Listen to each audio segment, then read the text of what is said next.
Hey there, everybody. Welcome to another wonderful episode of the Marketing B-Sides. I'm your host and also the CEO and founder of Mixtape Digital, Tom Hootman. As you know, this is the podcast where every single last person on the planet, animal in the woods, the squirrels chittering around back in my backyard are all marketers. And not a single one of us pretends to have any idea what we're doing and have everything figured out. Real conversations with real people about their careers, how they've marketed themselves, what they think sets them apart, what projects they're working on, everything that touches marketing, but also about connection and authenticity. And I'm super excited for this week's guest. So I recently had the pleasure and was invited to speak at Career Day for the Indiana University Media School. And I met some wonderful people. And there were some like insane resumes there as I was looking through the roster, and I was like, what am I doing here? And I spoke on a panel, and that's where I met this person, Lisa Levey. She is incredible. So it was like I was at the end of the panel, so I was kind of like the third to go. And I'm sitting there listening to the first two panelists give their answers and engage with the students and the people in the room. And you ever have one of those moments where you're third to go and you're thinking, oh, shit. These people have their shit together. This is wow. Yeah, that was me. I'm kidding, but I'm only half kidding. Wonderful, amazing people to be on the panel with. I enjoyed the time with Lisa, and I immediately came out of it and just absolutely kind of fanboyed out and was like, I would love to talk to you and have you on the podcast. And she was gracious enough to agree. She stole the show. So Lisa, she's a freelance executive and consulting producer. So she's specialized in documentary and unscripted television, reality TV. And she's worked on like MTV, VH1, TLC, Lifetime, Bravo, Roku, Showtime. Just, it's insane the stuff she's worked on over the years. And, you know, she's really focused now on consulting and running series post-production. Most recently, the thing that she even mentions in this is like Bravo gets most of the attention. I swear to you, once she mentioned that she's worked on Real Housewives, everyone in the room perked up and had a million questions for her. It's a fascinating field. It's a field that, if you think about, we talk a bit about how remote work has impacted it and how it's changed it. But what I found really amazing about the conversations that we had on that day on the panel was that Lisa didn't pull any punches about talking about what it takes and the work ethic and the drive. And as some old friends taught me, the bias for action and speed to get things done, and raising your hand and saying yes, and just being available, and the benefits that will come to you. Really wonderful conversation. One of the things as well that's really near and dear to my heart is that she doesn't just do that in her free time. She's the founder and a creative director for a digital storytelling platform called the Otherhood Collective, which this creates a space for really honest. Think about this. Like, we're all about honesty and transparency at Mixtape Digital. And what I love about the Otherhood Collective is that it's a place for layered, honest, transparent conversations around non-traditional paths to parenthood, to having children or not having children. And it's a wonderful conversation. Thanks again for listening. As always, like, subscribe, comment, suggestions, feedback is a gift. And it's the holiday season. So give me the gift of feedback, and let me know what you think. And if you want to be a guest, you have an idea for a guest, the worst we can say is no.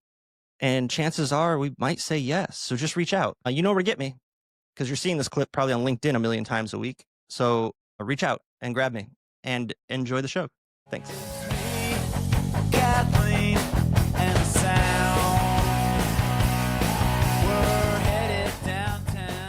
Well, it's funny because you mentioned, you know, to the listener, you and I met, we spoke on a panel together at Indiana University, and we're there on Career Day, and it's students from the media school. And you mentioned, you bursted a balloon a bit when you were like, I used to have a bunch of entry level like scattered about, like scuttling about, and now AI does all that. Yeah, I mean, in my business, AI is not really doing any of the editing, thank God. Like, I think there's a long way to go before AI has like the capability to handle the kind of like, you know, the making of a television show in the capacity we do. What AI has taken away is kind of the menial work that like a production assistant would do. Transcript, sorting, Transcribing, logging. Like, now we have someone, you know, and they kind of are just helper with all things, like go looking for footage or go doing little things, but you would have, many years ago needed more people like that. And now we just don't need it. So it's good and bad. I mean, it makes it easier for me to do my job because like I have access to all this stuff, but it also like hurts my heart that nobody's ever getting like trained to do anything anymore. So, That's catch 22 always. it's the training component. There's it's the, for lack of a better term, the thing that comes to mind is like the ditch digging, right? You got to get some blisters on your hands and some calluses Yeah. just rifling through transcripts. And it resonated to me when you said that, when we spoke together, because we never had AI meeting recorders. So it was always like, who's on notes? And I'm a shitty note taker. And Same. there was always someone who like took really good notes. And now we can take a transcript from a discovery call and from a briefing call before a pitch and drop it into Google Doc and then drop that into and write the brief. And is it perfect? No, but it's fairly on point. And you Mhm. can search within a transcript. So many times when we meet with a prospect in our business, we meet with a prospect, we get the brief, we get account access to all of their Google, Meta, whatever. And then over the course of a week or two, we're building this pitch. And you realize how many times we have revisionist history where Yeah. we're like, no, that's not what they said. I think they said, wait, and now you kind of have a court reporter. You can go Mhm. back to and be like, no, they said this was the budget. This was the goal. Okay, I was wrong. You were right. Let's go. Yeah. Yeah, it's like all things, like, I see the upside in so many ways, but I will be curious sort of like what the future of content makers like who do what I do is like, there used to be a very clear path up and now it's kind of been decimated a little bit. I mean, the business I'm in has changed so much in the last, 5-10 years, but like the AI component thankfully is not really up to us yet. Like even though Yeah. there's AI editing and stuff, like I still think it's a ways away before it really catches hopefully my spot, but who knows? We're lucky that way in that we're like through the looking glass a bit. Like it's just I'm like I just got AI's just got to hold off for like 8 more years before it takes my Have job. to roll with it. I mean, I've been a freelancer my whole career. Like, I've never had control over anything. And so at this point, I'm just like another hurdle in the like endless list of hurdles that I've had to deal with. So, we'll see. It's like the good thing about being freelance is like it sort of takes away your ability to be scared because you're just scared all the time. Like you're just in this constant state of fear of like, when will I work? When will this be? Will they do this? Like without job security, you're just always in that like weird state. So nothing really phases me at this point. I'm just like, Yeah. okay, we'll see what happens and I'll just roll with it. And I'm working on my own projects because like it's so important to evolve with content and like traditional television is changing so much. And while I do really enjoy it, like I know it will continue to be harder for me to do what I'm doing at the pace that I was doing it before. And so, it's up to me to be able to like pivot and find ways to create content in different ways. And so, luckily I have a personal project that I'm doing like more for fun, but if it turns into something more financially, that's like a blessing. But since again, I'm used to never knowing when my next thing is coming, like I just am like, I'm just on the ride always. Yeah. You've never been in the machine. You've been in a different machine.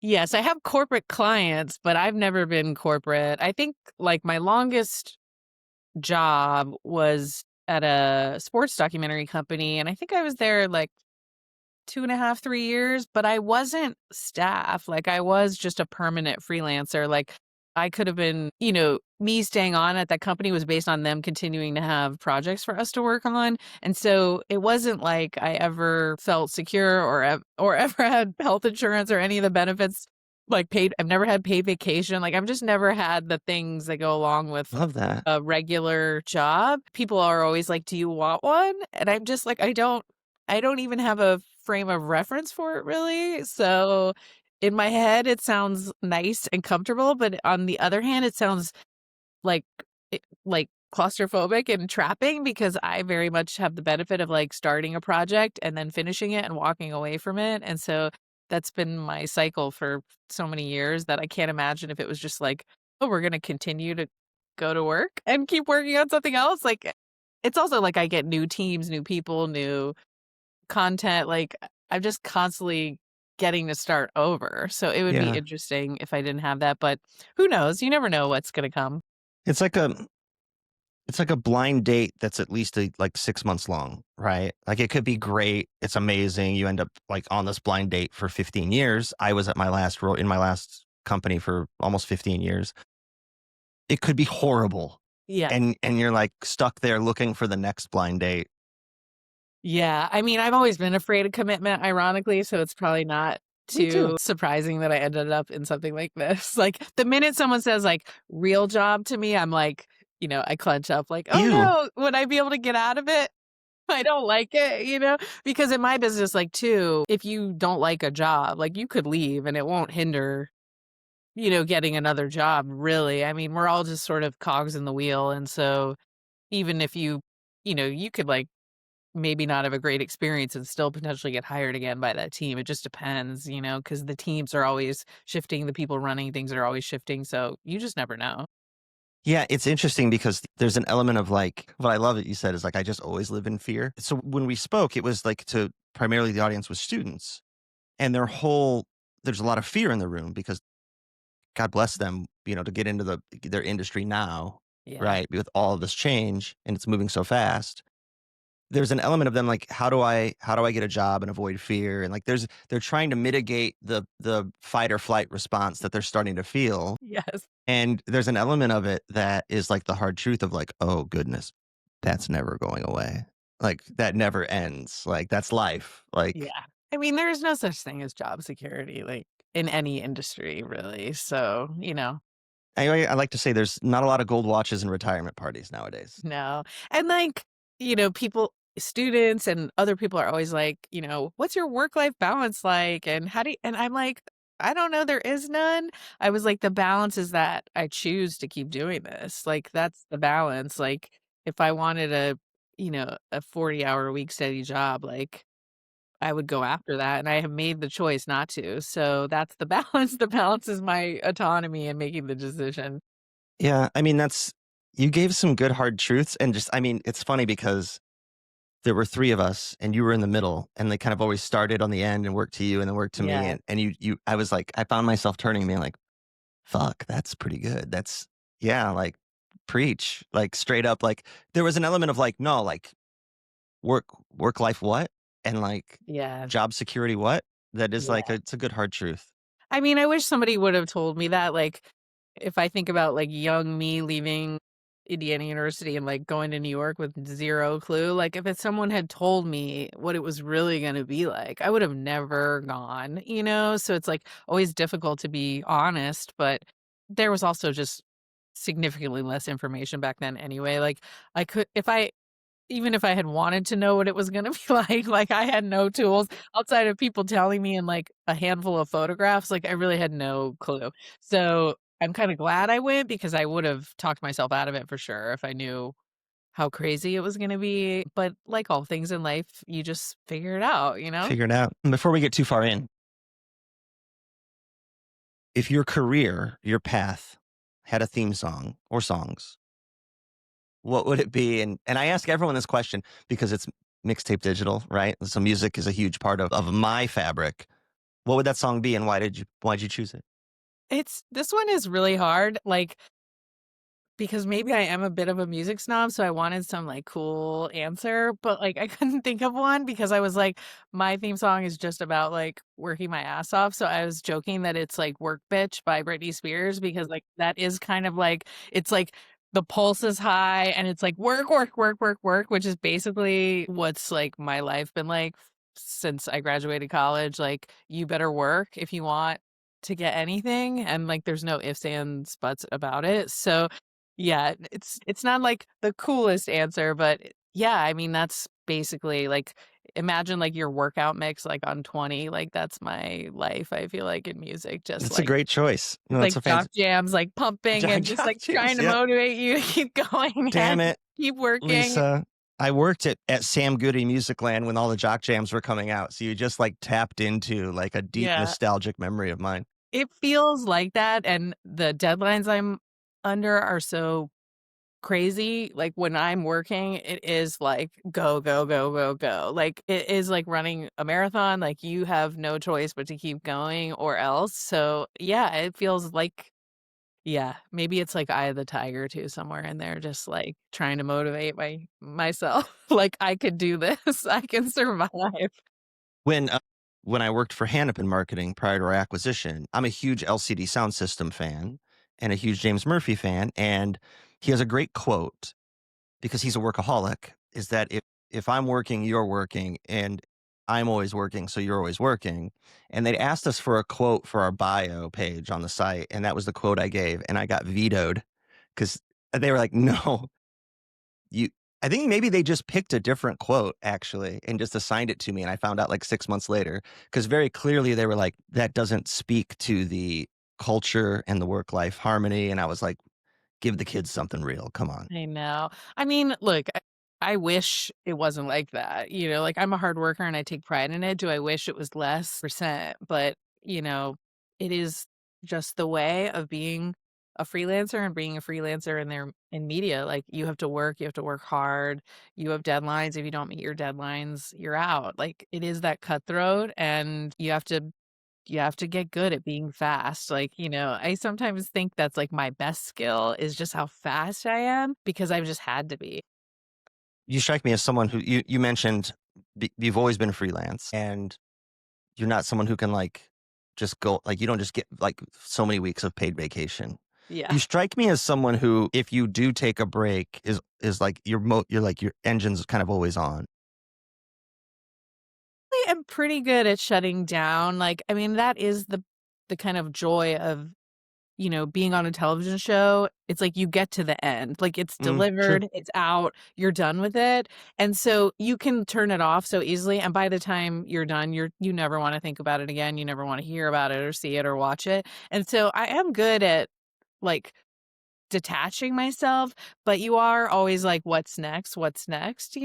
So that like for many years, I was lucky in that I would get booked enough in advance that I knew like I have a month off and then I'll go to the next one. Like when television was booming, like I really had a nice situation where I could work 9 months and then be like, I'm off for 2 to just deal and become a human being again and have time. Now it's like a little bit more stressful because I'm balancing my existing freelance job with the Otherhood Collective, which I'm developing. So I, at this point in my life, am rarely able to shut it off because if I'm not working, like I'm working on the other thing. So that is tough, but the other thing is something that I like love doing. So I don't know, like I still love making stuff. I've always been that way. Like I just like the process of making stuff that's never going to stop for me. So if I'm working on something that's for me in my spare time, it doesn't feel like work. It's actually fun. I just wish I also had another 2 days to do nothing on top of that. Like, my weekends end up being working, but it's, like, fun work, so I pack it in for sure, but I don't know, like, it doesn't feel like a chore. Yeah. It feels good, and I actually like doing my paid job too. I just I wish there was, like, an extra period of time for me to just lay on the couch and do nothing, but I don't get as much of that these days. Same. Yeah. I mean, but there's joy in it because you love it, Yeah. right? And yeah, it's a story I tell everyone when people ask me a lot how I'm doing. When you start a company, like, how are you doing? Yeah. Right. And I always tell people that my wife and I we try to walk every day, although we live in Indiana and it's becoming harder every day. And it was a few months after we launched. She said, "I've never seen you work so much." And it was just, then she kind of got she was kind of like, and you're so happy about it. And it was like, well, yeah, I enjoy it. Like you have control over it, which is different. Yeah, I mean, it's like I don't have a client right now. So for that, like the Otherhood Collective is me and my business partner. Like we get to decide what we're doing, Yeah. and it's like helping people, and it's doing all these things that like, not that reality TV doesn't help people, but this is like a personal thing for us, and it feels good, and we're connecting with people. So it's like it's work, but in that it takes up hours of the day, but it really doesn't feel like that to me. Yeah. I want to talk about the Otherhood Collective because it resonates with me a bit. But before we do, I want to ask, and I kind of know the answer. I have an answer in mind because I had the pleasure of seeing a room that you were speaking to. You've worked across, I mean, Bravo, A&E, MTV. You've produced a ton of shows. What's the one question you get from people the show that like everyone's like wants to know about all the time? It's always Real Housewives. Like I was on the Real Housewives in New Jersey for several years.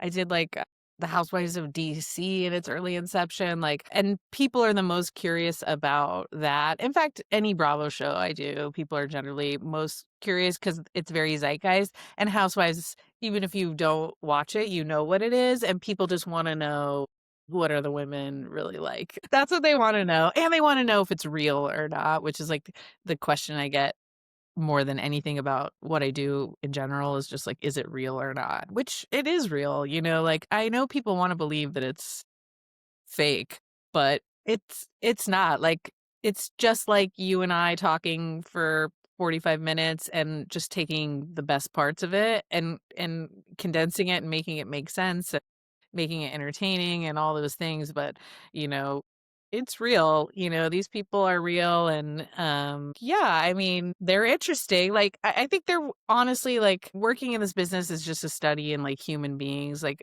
maybe one day I could, like, teach a sociology class based on just observing human beings at all time, and it's incredibly fascinating, and I always say, like, people are good and bad, and they're funny and boring, and they're awful and nice. Like Eh, everybody is teetering all those parallels at all times, and it's the same for the people on these television shows. And it's like our job to get all those different like layers packaged in a nice way that people can be excited about so that they can one week be annoyed by them, one week be rooting for them. Like that's actually being a human, like we're never all just one thing. So, and people want to know tons of like inside information about these women, of which I signed a very Very strict serious NDA. NDA, so I can't say really much. They've all been lovely to work with. Like it's been, like I just said, it's been great and awful and challenging and wonderful. Jobs are. Yeah. The NDA thing's funny because we got a handful of episodes in and I asked my first leading question to someone who was like, we're going to have to edit this because I can't answer that. And I Yeah. was like, wow, yeah, NDAs. It's fascinating to me because obviously Real Housewives. You mentioned Real Housewives, and the entire room when we were speaking was like hands in the air, like perked Yeah. up. And I'm not a huge unscripted TV fan. I don't have time for TV necessarily. Me neither, I don't want honestly. to be one of those people. You neither. Who works in television. But I don't want to be able to be like, I don't watch TV, but I just don't have time.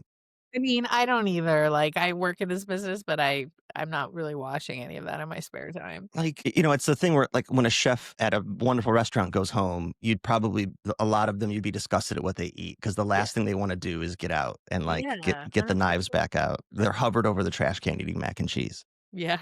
I mean, it's like I Also, just don't. if I watch it, I'm like looking at how they did it, like, I'm just, like, the cog. Judgmental. Yeah, like, I'm like, "Oh, look at that, they did that." Like, I like to see how they pulled it off more than I'm, like, watching it for Yeah. entertainment's sake. Well, and another component too that you mentioned, I think you mentioned this in our conversation or maybe on the panel, was that yes, it's kind of it is unscripted, but the sheer volume of footage Mhm. that you take at like a party and then have to parse through like there's an element of like you can almost make anyone's life more interesting because people don't realize like you didn't just record one camera for 30 minutes. Like this is to get a 30-minute or an hour long episode.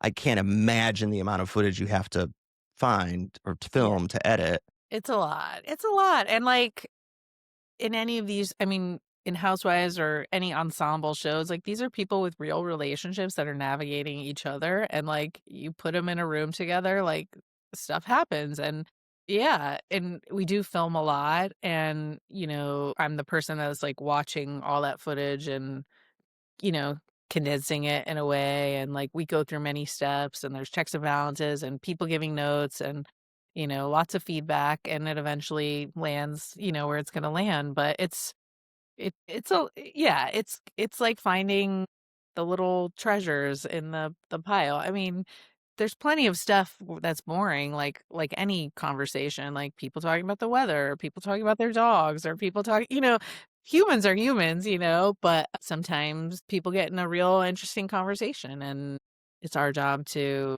find the good story. Yeah. I mean, when we're in discovery calls with clients or prospects, we see the same thing. You don't know. Sometimes you're like, tell me what you don't like about what's going on. And you get one, that's all you say. And for 30 minutes, 45 minutes, they run. And other times, you know immediately what you're dealing with. And you're like, okay. And we bring like, I don't know shit about shit, but I bring a subject matter expert with me because you don't know if it's going to go high level. I wish we were more aggressive, or like vague words, or if it's going to be like a very account specific. Here's what I don't like about my Google ads. Yeah. In which case I hand it to the person who's the expert, because people are people, and you just don't know until you meet someone which direction they are going to go in, or if they had a bad day, it's early, it's late, they're running to another meeting, they're distracted, and Yeah. sometimes you come out of these calls and the transcript sucks from AI, and you're like, okay, we did a little pitch on this, folks. Like what?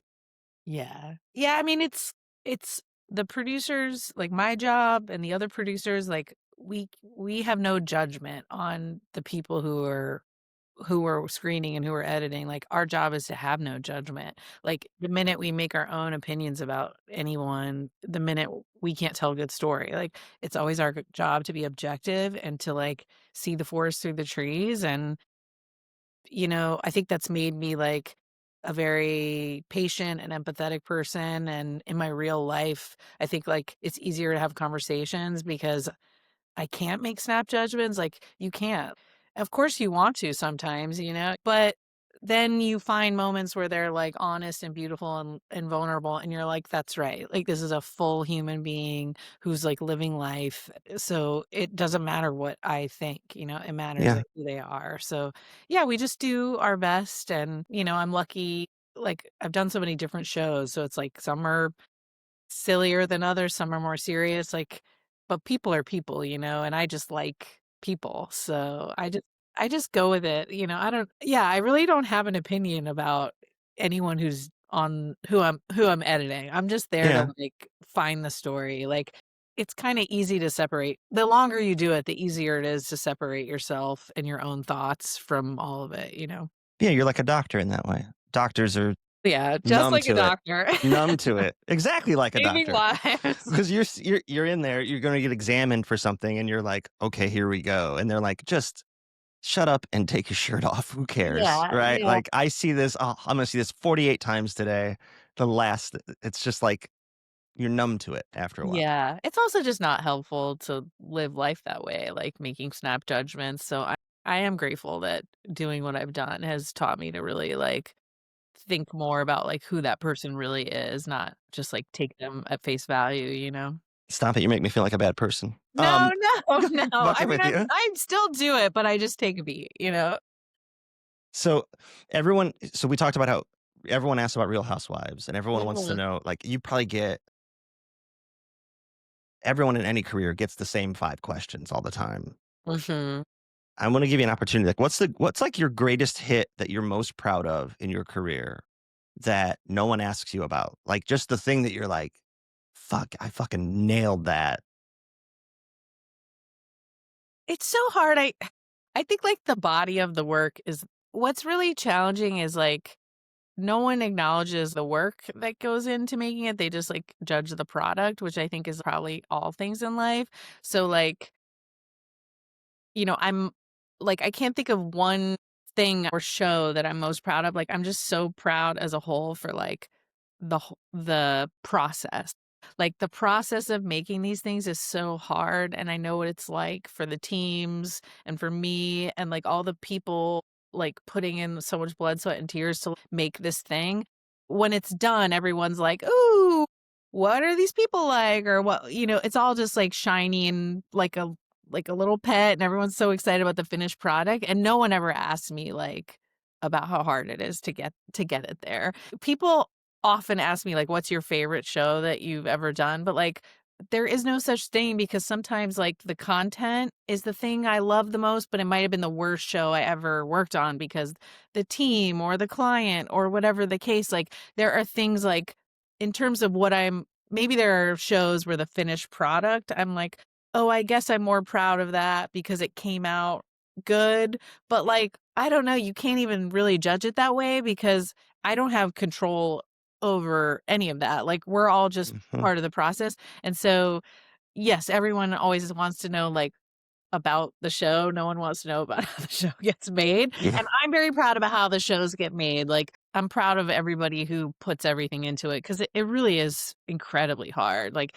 it is a really hard job, and it's a lot of hours and sacrifice, and it's it is like once you get it, you feel so good. You're like, "We figured it out and we got it. Yeah. It worked." And then sometimes, like, the clients change it and you don't like it or something happens or things get cut for time. So it's like I never judge the finished product, You like, can't. judge the Yeah. process, and I'm really proud of the process. Like, I can't think of yeah, I people ask me all the time, "What's your favorite?" And it's like, I definitely don't have a favorite show that I've ever done. I don't have a favorite client. People always ask me who's the most difficult client. There's a huge difference there because we've had clients that we start working with and it's flamed out immediately. Like we just had the wrong expectations throughout the process and like there was just no clarity. Those are impossible clients, but they tend to flame out quick and they're gone. Some of the hardest clients are the clients that I've enjoyed the work the most on, but they've been demanding Yeah, and always. difficult and they're not personable. It's all business to them. And it sucks because you're like, you want to build this relationship, but at the same time, they're all work and you Yeah, could work with them for years. So like, are they demanding? Are they difficult? Yeah. But would I trade them for one of the ones that flames out? Fuck no. Absolutely yeah. not. Yeah, I'm always proud of the work. Like, when these shows end, you're just like, "I did it." Like, 'cause it's incredibly high pressure, it's incredibly stressful, it's long hours, it's you're responsible for a lot, you're telling story, like, there's so much that goes into it, and so I just feel like, proud that I've gotten to do all of I it, love like, that. they all made it. Some I guess some never do, like, I've done things that we started and they went away, like, the client pulled out or whatever, but if you can, like, start it and finish it, you always feel really proud, like, regardless of how it turns out, ironically. That's wonderful. I love that. I want to pivot to the Otherhood Collective. Tell me about tell me about your I don't want to call it a side project, but your business, right? Yes, Because yes, it because you is do a have business, yeah. you have a two-prong approach to your career, right? You've been a producer, but then the Otherhood Collective is like a huge part of your life. So tell me about it. Yeah, I mean, very long story short, I my husband and I wanted kids and we tried for many, many, many years and I had quite a long infertility battle and, inevitably it didn't work and I was like, where are all the people who like it didn't work for because there wasn't it's like there was resources for all this stuff but not in a way that was like helpful. It was very much like people who, like, knew they didn't want kids, who were like, "We're child free," and then it was, like, people who couldn't have kids, and it was kind of, like, branded in this sort of, like, way that I was having a hard time connected to, and it just felt very, like, black and white, and I was like, "There's nothing about my experience is black and white." Like, it has been a ride and a roller coaster of, like, everything, and so, and I'm a documentary nerd, and I was, like, looking for stories, and I would go on all these, like, Reddit doom scrolls, and I was, like, reading blurbs and things people said, but I was like, "This just, like, isn't enough." Like, I was like, I just want to know more about like how people landed where they got to, regardless of the end result. And I had a friend of 20 plus years who also didn't have kids. And I knew that she had issues. And we had talked about it a little bit off and on, but we were very like in our way of just like joking about it or putting it aside. Like it was something that was very private and, I was between shows and she was between jobs, and we were like, "Maybe there's something here that we could do." And so I was like, "Let's just go for it." Like, I think there's good stories to tell here. Let's, like, give it a shot. And we interviewed a couple people. Her and I interviewed each other, and it was very clear immediately, like, that there was something special to just, like, telling these stories in a way that was, like, a little bit more substantial and less like comments, on a post, but I also was very aware that people don't watch anything for more than, like, 5 minutes. So, like, people kept saying, "Oh, make a documentary," and I was like, "I don't actually think that's the way." Like, I think it's better if we can just sort of, like, tell stories in a way that people can take in and watch in the way that people watch things, and so we made a conscious decision to, try to keep these 5 minutes or less, and the idea was like, "Oh, you can go to our YouTube page and doom scroll videos of people talking about their experiences," you know? Yeah. I mean, I think that, Satiate that same box because it's like people don't wanna really participate in the conversation, but they wanna hear, you know? yeah, there's an element of the video component. I've doom scrolled Reddit on a million different topics. And it kind of turns into the WebMD of like whatever you're going through, whether it's like a remodeling project or it's a personal struggle or it's loss and grief. They have all different variables of doom scrolling of like, oh, yeah, this sucks. You're fucked, right? Like, this is bad. And you kind of get into that doom scrolling mentality. But what I love about what you do is the video component of for something that personal, there's a connection that comes from video that you don't get, and you mentioned it in a comment or someone's a post on a subreddit, that it becomes impersonal when it's a post. And short form video is perfect in my opinion because it's a way to hear a story, connect with someone, but also you're right, like it allows people to move to the next story without getting into like an hour and a half of video doom scrolling. Yeah, and it was, like, so important to us that it just wasn't so niche because, that was, like, the thing that had turned me off so much is that we were all like, "Oh, kids or no kids," and I come from a blended family, like, I wasn't raised by, like, my biological father, and I just was like, there are so many different ways that family looks like, and it's so weird that we're just sort of, like, putting you in 2 boxes, and so we didn't wanna alienate people to be like, "Oh, that's a space for people without kids," because then we're just sort of like contributing to what's already going on, which is that people making tons of assumptions about people who don't have kids and like why and who they are, just like people are doing that with moms. And so we just were like, we need to create a space where like all these kind of topics of other around family are represented. And we've had mothers and stepmothers and women who have kids who just have different like thoughts about how they came to it, women who don't want them, who haven't been able to have them. Like we've had men too. And, you know, I mean, I feel incredibly lucky to get to like meet all these people and hear their stories. And everybody always says, like, oh, I don't have a good story, but it's like we all have a story. And it's like the thing I wanted so badly when I was struggling. And I just feel really lucky that people have like a resource now for it. And we have big dreams for like more content and collaborations and things. And yeah, so far it's been going really well, and, like, the overwhelming thing is that people say it's, like, helpful, which is, like, all we could ask for, you know? That's all that matters. That's Yeah. all that matters. And I mean, I think that you're right. Like everyone has a story. And it's interesting because I've had friends who have wanted to start a family and I've I've firsthand, like very good friends of mine, seen that struggle. Mhm. Like and then that arc of like investment and it just like doing everything they can and it's expensive as hell. And then coming to a place where they're at now. And then it's a very personal topic. My wife and I don't have kids, but by choice. And it's always I remember when we first got married and it didn't no one shut up for 10 years about like it's become a colloquialism and a conversation starter that's uncouth in my opinion. Mhm. When are we going to have our grandchild and like it's shit like that that is I'm not easily offended, right? And I'm not offended by it, but also like I'm dark humor of like I just want to shut them down because like that's just not for us. Yeah. And it puts people in this unique position where this is family, right? It's like family asks, if family people pry and they don't realize they're prying, Mhm. which is unfortunate for them because they're just trying to make conversation. But it's family does it, the attendant at the post office does it. Like it becomes the weather, I think, because of the the script that like we're kind of ingrained with about like a path in life. Yeah. that there are so many non-traditional paths to take, and you have to be cognizant of that and respect that.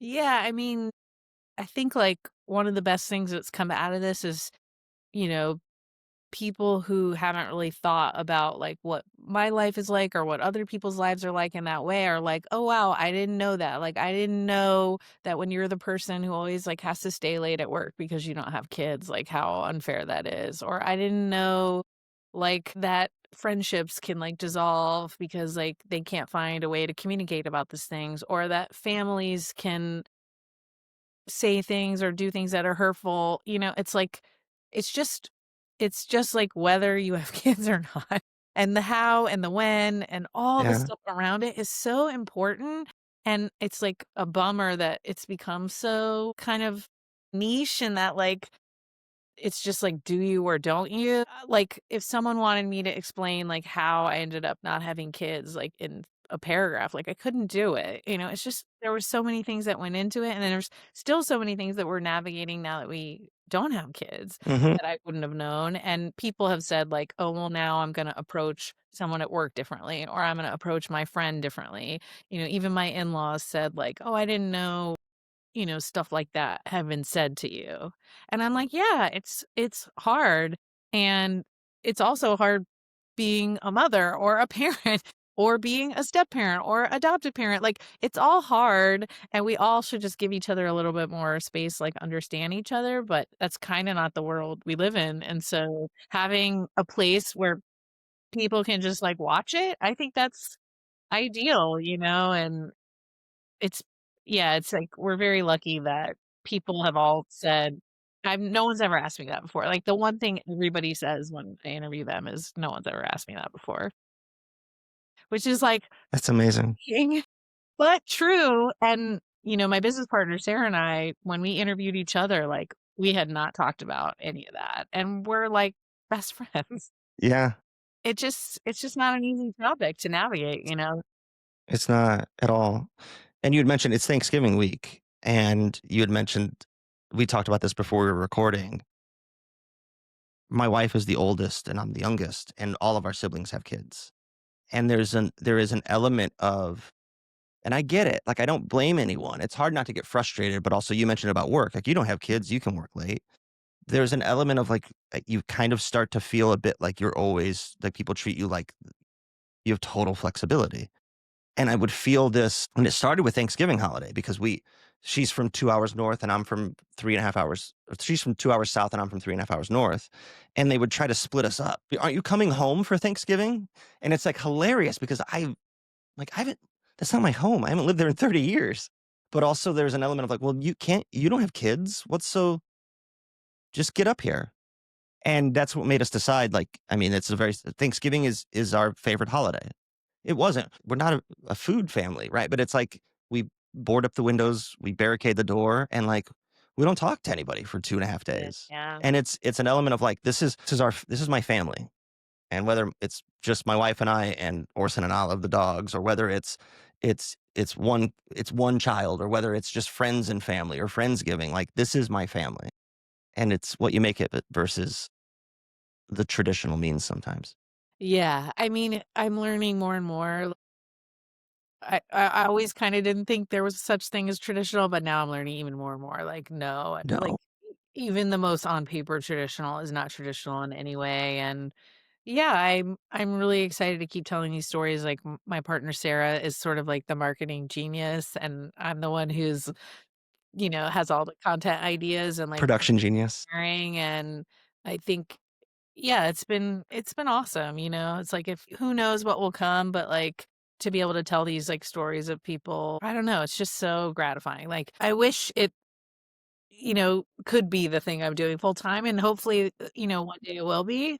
But yeah, like, even if nothing came out of it except somebody feeling, like, a little bit more seen than they were before, like, I'll take it because I would have loved that. So yeah, it's exciting. And the best part is it's like just getting people to speak about something that they're just like, so many people have been like, oh, well, here's my thing. And I'm like, whoa, I didn't even know. And what a shame that we never talked about it. And my husband too, like, he had such a different experience being a man, and it's been good like we're trying to get more men involved because I feel it's even more difficult for him in a lot of ways, I think, because like it's just not something that's ever discussed at all between him and his friends, and that breaks my heart for a different set of reasons. So yeah, it's just at some point we gotta just start opening up a little bit more, and if I can facilitate some of that for people, I'll keep doing it. You are, and I love it.